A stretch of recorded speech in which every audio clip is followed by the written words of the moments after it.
buenas tardes a todos. Como siempre, es un gusto estar por aquí con el Conta y con todos ustedes para platicar sobre un tema más. El tema del día de hoy es uno de esos temas que, pues, inevitablemente debemos de estudiar porque todos en algún momento de nuestra vida llegamos a tener trabajadores o ser trabajadores. Lo vamos a enfocar desde dos puntos de vista. Cuando somos trabajadores, pues queremos tener nuestras prestaciones correctamente pagadas, nuestros derechos protegidos, y bueno, de pronto hay patrones que no quieren hacer eso y entonces pues debemos, pues muchas veces exigir que se cumplan esos derechos.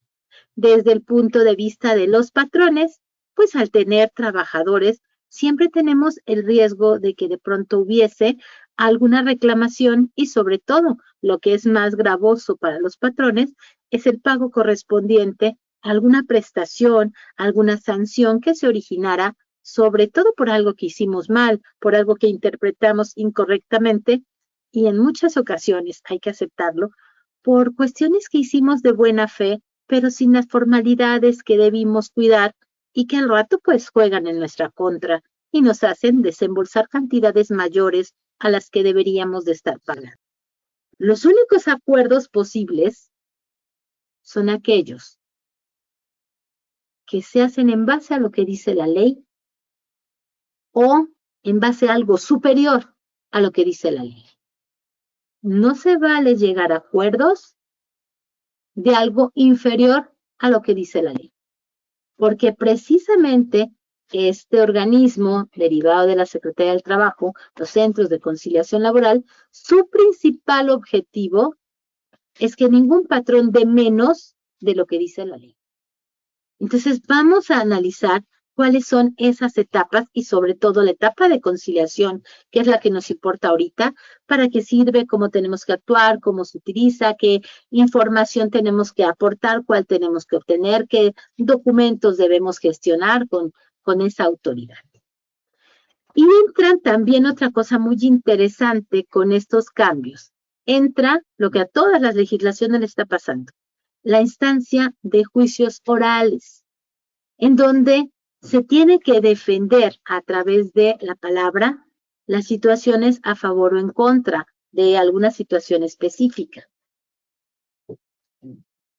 Y nos marca las disposiciones laborales, que hay que, como primera etapa, cuando hay una salida de un trabajador o una desaveniencia con un trabajador, que habrá que ir precisamente a estos centros de conciliación laboral. ¿Para qué?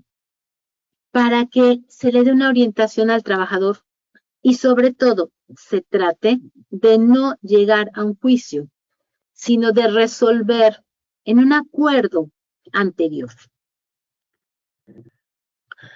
Para efectos nada más de rápidamente entender, los conflictos pueden ser los que decíamos de intereses, esos son los que no hay un sustento legal para poder decir estás bien o estás mal.